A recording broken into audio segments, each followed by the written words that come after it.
Desde 2014, a Associação Brasileira de Psiquiatria, a ABP, em parceria com o Conselho Federal de Medicina, o CFM, organiza nacionalmente o Setembro Amarelo. O dia 10 desse mês é oficialmente o Dia Mundial da Prevenção ao Suicídio. Agora, ter saúde mental o ano todo é possível? Todo mundo deveria fazer terapia. Como combater o preconceito sobre doenças e distúrbios mentais? Qual o papel da sociedade e da família na saúde mental?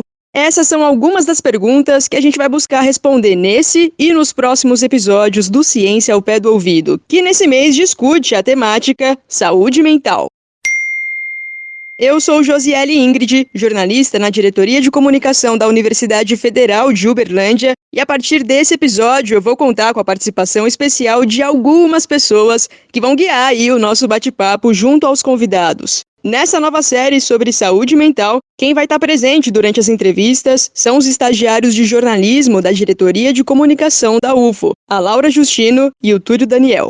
Para discutir uma questão tão importante como essa, vão estar com a gente hoje a Marciana Gonçalves Farinha, docente do Instituto de Psicologia da UFO com atuação em psicologia clínica, e a Karine Zago, enfermeira com doutorado em saúde mental, terapeuta comunitária e docente da Faculdade de Medicina da UFO. Mas antes de passar a palavra para os meninos, dá aquela força pra gente, vai. Segue o Ciência ao Pé do Ouvido na plataforma em que você já está acostumado a nos ouvir, porque a gente está no Google Podcasts, no Breaker, Rádio Public, Spotify, Amazon Music, Deezer, Apple Podcasts, onde você preferir.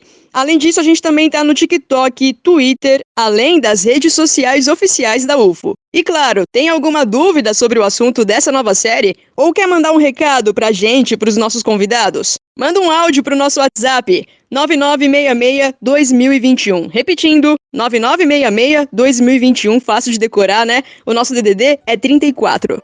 Laura e Túlio, agora é com vocês.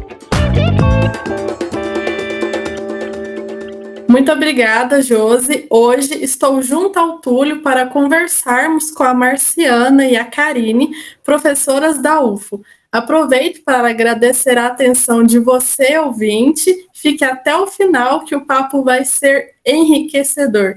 Tá tudo pronto aí, Túlio? Tudo certo, Laura. Obrigado, Josi. Obrigado às meninas. Também queria agradecer a participação aqui da Karine, da Marciana, para a gente falar então dessa nossa série do Setembro Amarelo, que é um papo muito sério e muito importante, né, Laura? Muito, muito importante, Túlio. E nós devemos cuidar da saúde mental o ano todo. Professoras, isso é possível? Quais tipos de campanhas e métodos poderiam ou são feitos além do Setembro Amarelo?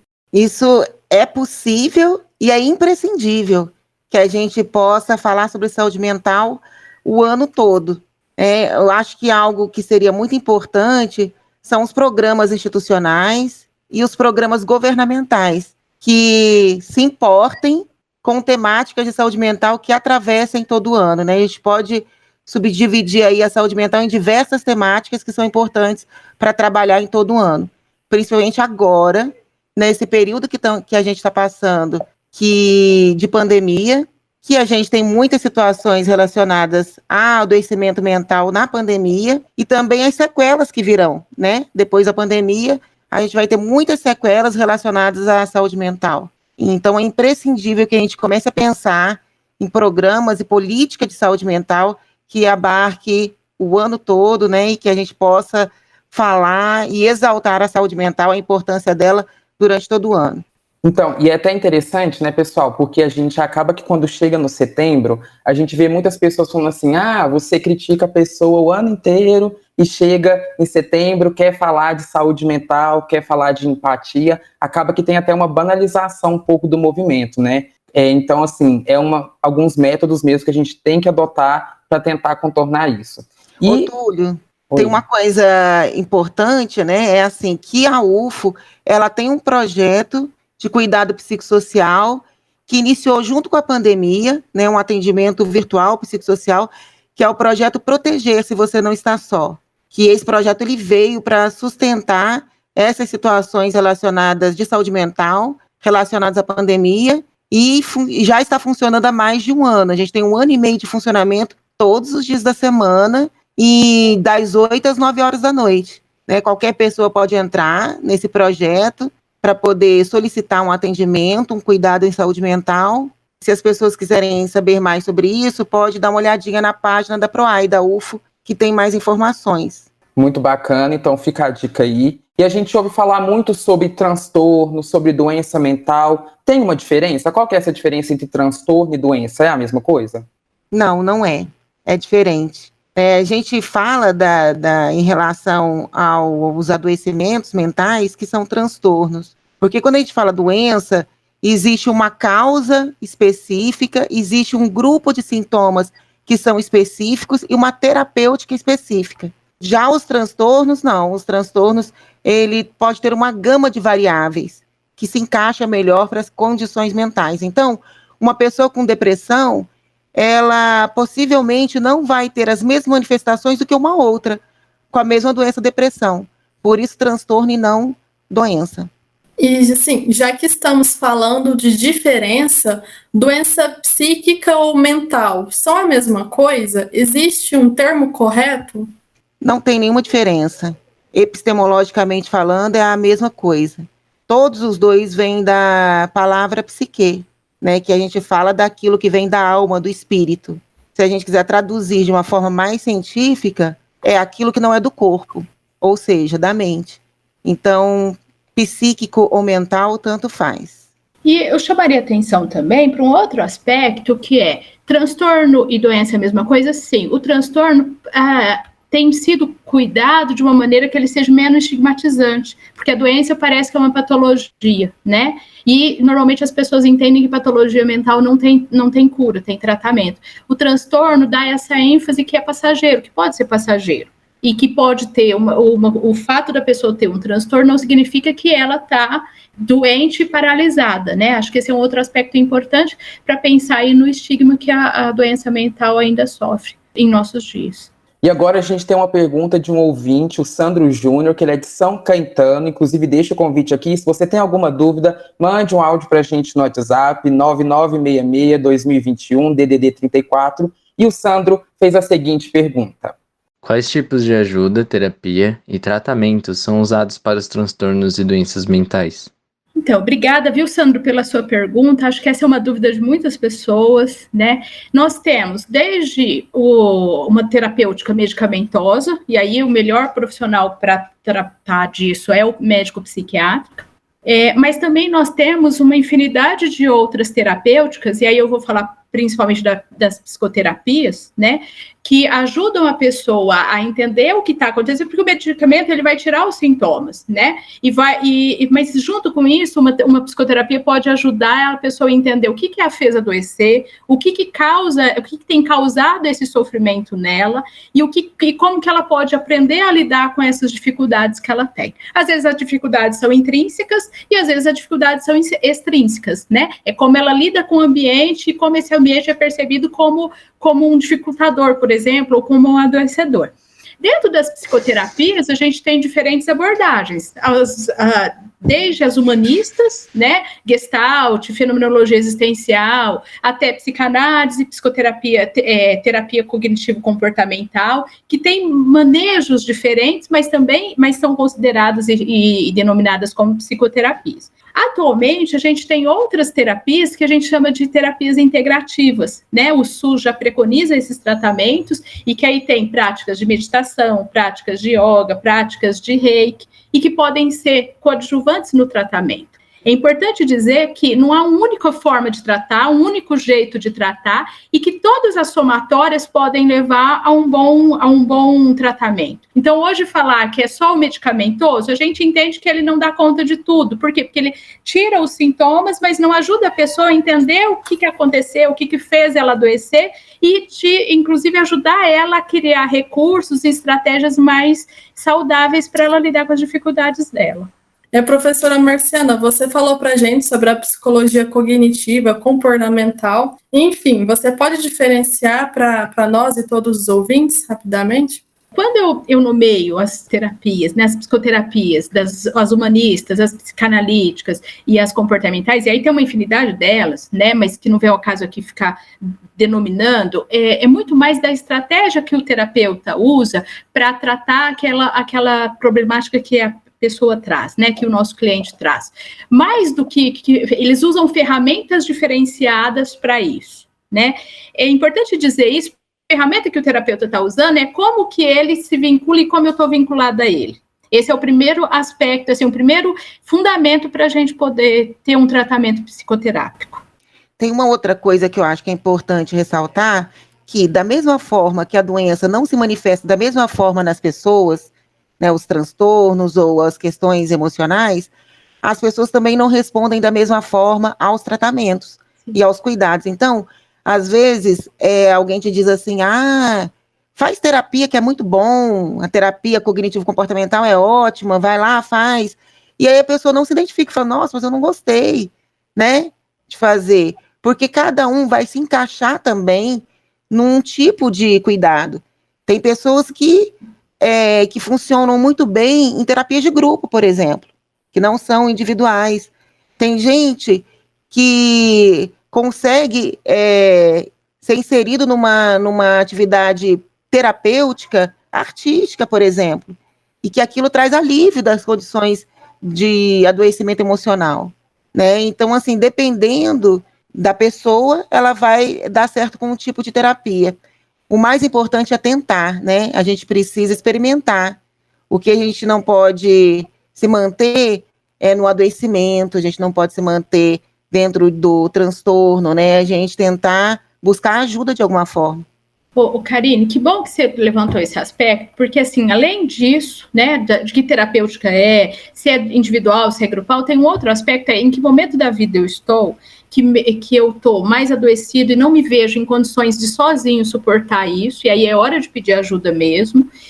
Que outras coisas que me fazem, porque às vezes eu estou em sofrimento, mas eu tenho recursos internos que me dão uma propulsão, por exemplo, ao movimento, a cuidar de mim, a saber o que é bom, a fazer uma análise e procurar essa ajuda. Tem alguns momentos, e aí o Túlio tinha falado da depressão, que eu estou tão em sofrimento, um sofrimento tão agudo, que eu não consigo cuidar de mim sozinho. Então esse é um outro aspecto que talvez poderia ser um elemento de em que momentos que eu preciso pedir ajuda. E existem alguns gatilhos que podem despertar essas crises ou até levar uma pessoa ao suicídio? Vou até dar aqui um relato. O ano passado, antes da pandemia afastar todo mundo, né, na única semana que a gente teve ali de aula presencial, quando eu estava indo ali para o nosso bloco, né, ele é de 2, 3 andares, tinha uma moça lá no início da aula chorando bastante. Eu fui assistir a aula. No intervalo eu saí para tomar uma água e eu percebi que ela estava ali pendurada no parapeito do prédio, tentando suicídio. E na hora, assim, eu fiquei desesperado, não sabia o que fazer, chamei uma amiga minha, a gente foi lá tentar conversar com ele e dei aquela hora do recuo, né? A pessoa fala, não quero conversar, não sei o quê. E daí eu falei com a minha amiga, não, fica aqui conversando com ela que eu vou pedir ajuda. Daí a gente chamou os guardinhas, eles chamaram, né? O pessoal do resgate, que já vem com toda uma equipe. E assim, levou um bom tempo para conseguir o pessoal que já é preparado, conversar com ela, tirar ela dali. Então, assim, e é uma coisa assim, que ficou marcada, porque eu nunca tive vivenciado, na hora a gente fica assustado. Então, além desses gatilhos que a gente pode despertar na pessoa sem querer no dia a dia, a gente, né, que somos pessoas leigas, que não entende, o que a gente pode fazer numa situação dessa, em que uma pessoa está tentando um suicídio ou está tendo uma crise? Túlio, depende de qual crise a gente está falando, né? Tem diversos momentos de crise, né? Então, se é uma crise de um surto, que a pessoa está numa situação de emergência, que ela pode se colocar em risco, é isso aí, como você exemplificou muito bem, né? A gente hoje tem, aqui em Uberlândia, a gente tem o Corpo de Bombeiros, que eles são especializados em poder ajudar essas pessoas nessa situação. Primeira coisa, chamar ajuda, sempre. A gente nunca vai fazer nenhuma intervenção sozinho, a gente precisa chamar ajuda, né? E depois encaminhar dentro dessa proposta de emergência. Se você percebe que a pessoa está se colocando em risco, que ela vai pular de um prédio, por exemplo, é necessário chamar ajuda especializada. E para nós aqui em Uberlândia é o Corpo de Bombeiros. Inclusive, uma corporação que tem se empenhado muito em fazer treinamentos, capacitações relacionadas à emergência do suicídio, né, que é uma coisa que perpassa muito, antes de passar por nós, da saúde mental e também da assistência hospitalar, passa por eles que vão fazer esse socorro, né, que vai fazer essa mediação. Então, eles fazem isso muito bem. Então, neste momento, a gente precisa pedir ajuda. Entretanto, né, Você falou que numa condição anterior ela estava muito chorosa. É um outro tipo de crise, né, que pode levar a um choro compulsivo, que pode levar a uma série de condições que ela está ali em crise, mas ela não está se colocando em risco, nem colocando o outro em risco. Aí, qual é o papel, o nosso papel, né, enquanto ser humano, cidadão, pessoa, colega, amigo, parente, familiar, né, é a gente poder oferecer ajuda. Então, sempre estar junto com a pessoa, se dispor a estar com ela naquele momento e ouvir, se ela quiser falar. A gente lembrar que a gente não senta do lado da pessoa para resolver o problema dela. Nem o terapeuta, quiçá a gente. Cada um sabe de si, mas a pessoa precisa se sentir amparada. Então, se eu sentar do lado dela e falar assim, olha, eu estou aqui, vou ficar aqui do seu lado, se você quiser falar, eu escuto, se você não quiser também, estou aqui com você. Porque é uma sensação, a crise é uma sensação tão intensa que a pessoa se sente desamparada. Então é muito importante que a gente possa dar ouvidos, né? Ter a disposição de ouvir de forma empática, apoiar essa pessoa. Então isso eu sempre digo, assim, sempre digo, assim, que não é papel do terapeuta, do psicólogo, do psiquiatra, do médico, do enfermeiro, do bombeiro, é o papel de toda pessoa humana que se importa com o outro. Se importar com o outro. Eu queria também complementar um pouco para pensar alguns elementos, né? Quando você fala do suicídio, você fala de um dado impactante e de como surgiu, né? Acho que oferecer a escuta, a Karine lembra bem que é uma coisa do humano que a gente pode fazer, mas acho que também nós precisamos ter clareza, assim, eu estou com um familiar, eu estou com um amigo que está me demandando, que vem como um peso de uma sobrecarga emocional e eu não estou dando conta. É preciso saber dos meus limites e não achar que eu tenho que oferecer escuta quando eu também não estou dando conta, né? E poder ajudar essa pessoa a procurar uma ajuda, às vezes ajudar a pessoa pode ser só falar, olha, acho que um psicólogo poderia te ajudar, um profissional da área da saúde mental poderia te ajudar. Às vezes é pegar essa pessoa pela mão e levar ela junto, acompanhar ela no serviço até que ela se sinta acolhida e possa fazer o vínculo profissional ali. Esse é um aspecto. E eu queria chamar a atenção de vocês, eu não sei se algum dos nossos ouvintes ouviram a situação que aconteceu semana passada em Araçatuba, em que a cidade foi invadida, né? E aí uma das cenas que a gente vê, inclusive a pessoa gravando o vídeo, é que ela está atrás de um carro, filmando a ação dos bandidos, a cidade é invadida, os assaltantes com uma armação muito pesada, dá para se ouvir tiros, etc e tal, a pessoa está do lado, escondida atrás de um carro, falando assim, vem cá, quero bater um lero com você, quero participar disso aí, tipo, quero dividir essa grana com vocês, e aí eu fico pensando assim, é claro que a gente não vai ter o dado de realidade, ele já faleceu, ele levou um tiro nessa ação, e aí eu fico pensando, isso é uma ação de uma avaliação errada de contexto, uma ação ingênua, né? Ele era um comerciante, ou ele tinha ali uma coisa que ele simplesmente deu uma debandada, vamos me colocar em risco. Por quê? Porque a gente entende que se a sua cidade foi saqueada, você não está armado, ou mesmo que tivesse, você não tem formação para isso, não está qualificado para, por que você vai se colocar numa situação como essa? Por que eu trouxe essa cena? Né? Quando a gente fala de suicídio, o Túlio trouxe bem essa situação de uma situação limite. Eu acho que tem outras situações que talvez não estejam tão claramente como limite. A gente vê isso claramente, por exemplo, numa ação como eu relatei, em acidente de trânsito, que às vezes fica claramente explícito ali, a pessoa embriagada sai em direção quando ela percebe que ela não tem condições para dirigir, ou ela sai em alta velocidade e faz uma direção perigosa. Isso também a gente pode entender de um risco que é uma coisa assim, não estou pondo uma arma na minha cabeça, eu não estou tomando remédios, né? Mas eu estou fazendo uma ação que está me colocando em risco. Que nível de consciência eu tenho? E aí, quando a gente pensa em suicídio, que eu acho que é um outro elemento que o Túlio traz, né, dessa pessoa em sofrimento, eu acho que na nossa vida a gente vai passando por situações limites e muitas vezes a gente consegue pedir ajuda. Que situação limite? Como que eu lido com isso? Vocês estão acompanhando aí, todos nós estamos acompanhando a pandemia, e para algumas pessoas a situação limite é da pandemia em si, para outros é ver as pessoas andando, saindo normalmente, não seguindo o distanciamento social, mas não a ponto de cometer uma situação dessas. Mas situações limites são as situações que a gente não tem recursos para lidar e nos colocam de uma maneira que eu não consegui pedir ajuda. Né? Eu acho que isso pode ajudar a gente a pensar nesse sentido. E aí, um complemento é pensar, por exemplo, a Gestalt fala que todos nós temos gestaltes abertos o tempo inteiro.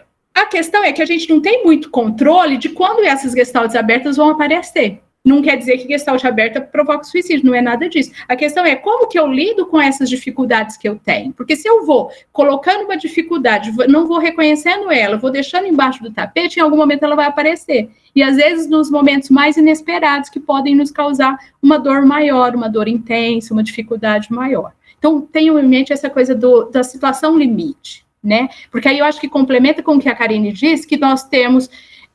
como seres humanos, de oferecer uma escuta e de pensar e de ajudar, mas não é oferecer uma escuta, então eu tenho que ouvir todo mundo, mas é de que ajuda que eu posso oferecer para essa pessoa. Às vezes a melhor ajuda que eu posso oferecer é perceber que ela não está bem e falar, não, eu vou te acompanhar num serviço e vou estar ali junto com você, porque eu acho que a melhor pessoa para te ajudar é um terapeuta. Qual o limite de consciência que a gente tem, né? Como você estava comentando. Buscar ajuda é essencial. E uma ajuda é, com certeza, o acompanhamento psicológico que serve para todas as pessoas. Qual a importância da terapia para o nosso dia a dia? Boa pergunta. A Karine já trouxe um pouco disso, né, de que não necessariamente só a psicoterapia. Eu acho que a nossa sociedade, ela está mais complexa, ela está nos exigindo mais coisas.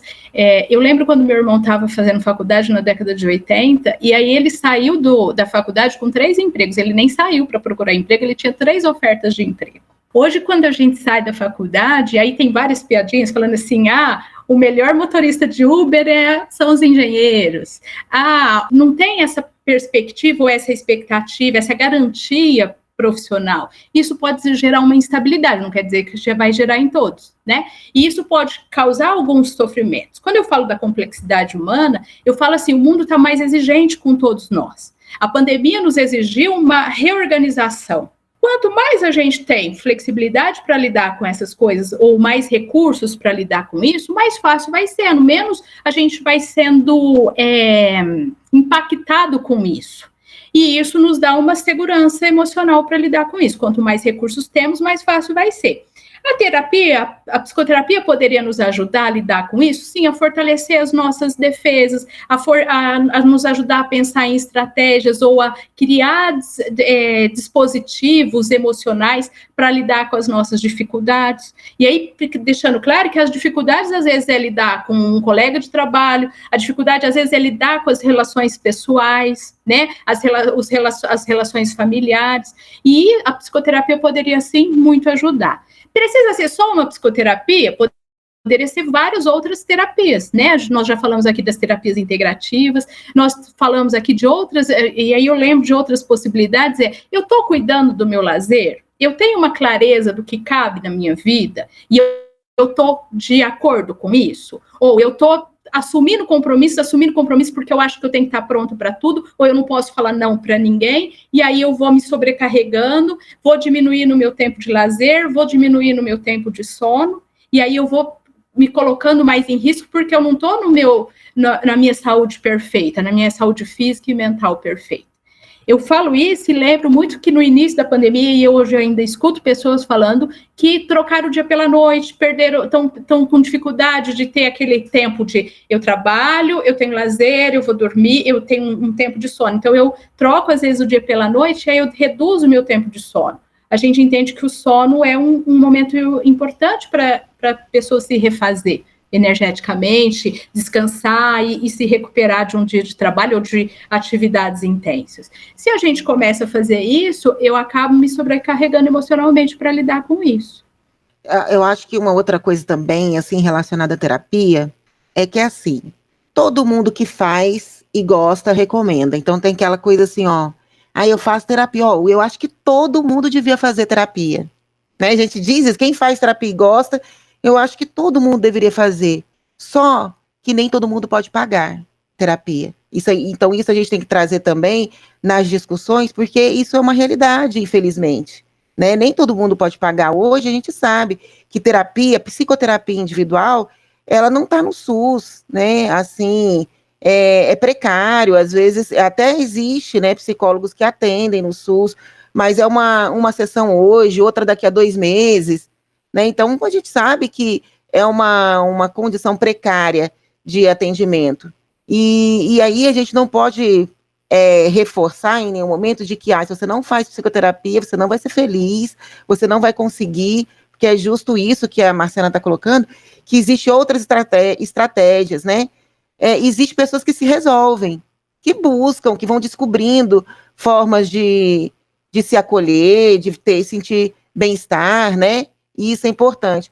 A Marciana tinha falado das PICs, que a gente fala que são atividades integrativas e complementares, que são yoga, meditação, rodas de terapia comunitária, que é uma terapia de grupo, dentre tantas outras, né? Dança circular, por exemplo, e são práticas que foram integradas ao SUS. Hoje, aqui em Uberlândia, a gente tem um centro de terapias integrativas e complementares, que é do SUS, florais, etc., que ajudam também e tem pessoas que se resolvem com isso, né? E aí, assim, enfatizar que isso tem no SUS e você pode obter esse cuidado gratuitamente, né? Para além disso, a gente sabe que para algumas pessoas seria muito importante, às vezes a gente atende, né? E na clínica mesmo, a gente conversando, a gente diz assim, nossa, essa pessoa precisava de psicoterapia para ela ia ser muito bom. Ela não pode pagar, e aí? E aí a gente vai se apegando aos programas institucionais, né? Quero lembrar que também aqui na UFO a gente tem a clínica de psicologia que faz atendimento em diversas técnicas e teorias, diversas abordagens teóricas, né, de terapia, mas obviamente, gente, não são vagas que a gente consegue abarcar toda a demanda, né? E o Proteger-se também, que faz atendimento individualizado, né? E, obviamente, a gente também não consegue abarcar toda a demanda. Então, acho que é super importante ressaltar isso, né? Ainda que você não possa pagar a terapia, que você não consiga fazer psicoterapia, existem possibilidades para o enfrentamento da dor, para o enfrentamento do sofrimento. E só... Você quer complementar, Marciana? Eu queria falar se eu posso divulgar um outro programa. Claro. Só que é só para universitários. Pode. À vontade. Quando a Karine fala dessas outras práticas, eu queria até fazer um convite para todos os universitários, né? Que nós temos agora, a partir de hoje a gente já tem inscrições abertas, a partir de 15 de setembro a gente começa um novo grupo terapêutico online que se chama Toca Grupo Terapêutico Online, então com inscrições abertas, esperamos vocês, e assim, é um espaço em que a gente vai ter um encontro semanal para pensar questões e temas trazidos pelos universitários para pensar esse momento atual e ser um apoio emocional. Muito legal. Assim, antes só da gente encerrar, a Marciana estava falando agora há pouco sobre a pandemia, a gente chegou a falar um pouquinho sobre sinais. Eu acredito que seja muito difícil da gente falar sobre quais sinais, né, de uma pessoa que tem algum tipo de transtorno ou doença ou está passando por algum problema. Porque, assim, às vezes aquela pessoa que é a mais alegre, que anima o grupo, tem algum quadro depressivo ali por trás. E eu acho que a pandemia acaba que dificulta ainda mais a gente que está próximo de perceber, porque a gente está vivendo muito no virtual, muito na telinha, muito no áudio. Então, nessa era de pandemia, de tudo online, que tipo, assim, de sinal a gente poderia, ou, sabe... não sei explicar, mas assim, como a gente poderia perceber que uma pessoa está passando por dificuldade, que precisa de ajuda? Eu acho que a primeira coisa que chama atenção é se uma pessoa mudou bruscamente de comportamento, é uma coisa assim, não é isso, mas precisa estar atento a que mudança brusca de comportamento, o que está acontecendo ali? Pode ser um motivo de chamar atenção. Você falou de uma pessoa risonha, ela pode estar rindo, ter até às vezes uma estratégia de defesa, de usar o humor, mas que por dentro ela está entristecida. Como que está a rotina dela? Como que estão os hábitos de vida? Quando eu falo da rotina, eu falo, inclusive, das atividades produtivas dela, estudo, trabalho, tal, mas as relações também, ela mudou bruscamente o comportamento, ela tem alguma coisa que chama atenção, talvez seja importante ficar de olho, né? Assim, a gente sempre fica alerta para mudanças bruscas e também duradouras, né? Então, assim, a pessoa, ela sempre conseguiu executar suas atividades de trabalho, de estudo, e de repente ela tem uma crise ansiosa que atrapalha no cotidiano da vida dela, que a gente fala na sua pragmática, né? Então interfere em várias esferas da vida, no trabalho, e a pessoa começa a ter mais conflitos familiares por alguma condição. E às vezes a pessoa naquele momento ela não consegue se perceber, dizer assim, nossa, tá acontecendo alguma coisa comigo, ela não consegue fazer essa leitura, né? Ela vai pensar, nossa, mas é porque na minha casa está acontecendo isso, é porque é meu filho, é porque é meu patrão, né? Às vezes ela vai tentar justificar porque ela não consegue se reconhecer. E aí é muito importante alguém que esteja do lado, né? Como você falou, né, Túlio, na pandemia hoje, tem muitas pessoas que estão sozinhas, né? Que não podem compartilhar tão depressa, tão rapidamente, né? Mas as pessoas que estão em torno da gente percebem as nossas mudanças. Sempre quando a gente vai falar até da prevenção do suicídio, falando do papel da comunidade, é dizer isso, que a gente precisa estar atento ao outro, né? Então, assim, às vezes a pessoa está lá mesmo, rindo, trabalhando, fazendo as coisas, e essas mudanças, elas são bruscas, mas elas são sensíveis, né? Então, elas são perceptíveis. E aí, uma atenção generosa, enquanto comunidade empoderada, né? Que somos e devemos ser, a gente está atento ao outro, à condição do outro. Estar atento ao outro. Bora continuar esse papo no episódio 2? Vamos sim, queria agradecer então a participação da Karine, da Marciana, o papo tá muito bom, mas a gente já vai encerrando por aqui. Muito obrigado pela participação de vocês, meninas. Eu que agradeço, Túlio, agradeço a presença da Karine também, agradeço a vocês abrirem esse espaço que é tão importante, pensar e cuidar de saúde mental, abrir um espaço para reflexão, para chamar a atenção das pessoas desse cuidado importante, né? Gratidão. Também agradeço, muito obrigada, para mim foi um prazer, né? Trabalhar a saúde mental neste mês de setembro ou qualquer outro mês. Estar aqui com a Marciana também é um prazer, né? Estamos juntas em muitos projetos, estamos aí militando em prol de uma saúde mental melhor da nossa comunidade. Obrigada, Túlio. Obrigada, Laura. É isso, né? Ter saúde mental o ano todo e não só em setembro. Muito obrigado, meninas. Laura, vamos chamar as Josi de volta? Vamos sim, Túlio, mas eu posso dar um spoiler antes? Claro, a gente tem os melhores ouvintes. O que você tem aí pra gente? Eu acabei de dizer, bora continuar esse papo no episódio 2, mas é o episódio 2 dessa série de saúde mental que está acontecendo durante todo setembro aqui no Ciência ao Pé do Ouvido. A Marciana e a Karine vão voltar para o segundo episódio, no qual vamos falar sobre preconceito e saúde mental. Já convido todos a ficarem atentos e se você estiver nos ouvindo quando o próximo episódio já tiver sido lançado, então te convido a clicar no episódio 25 e já continuar com a nossa companhia. Josi, é com você.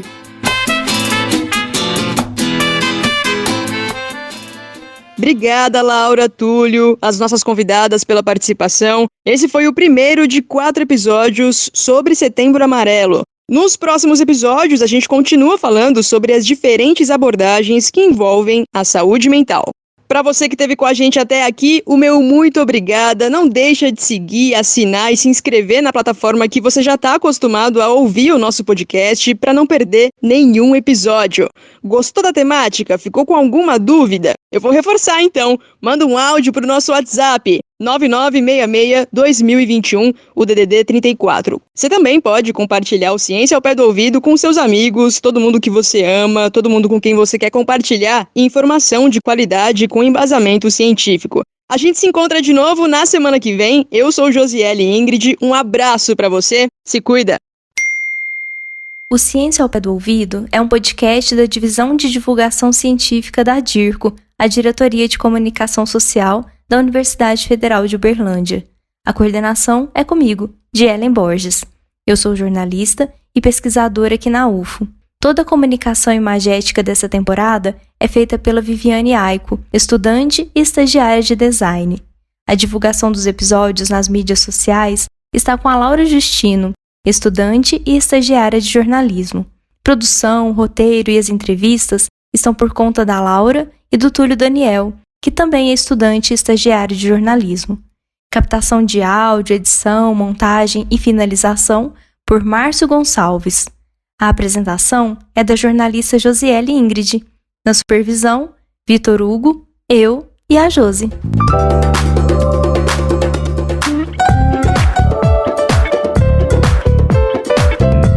Ciência ao pé do ouvido.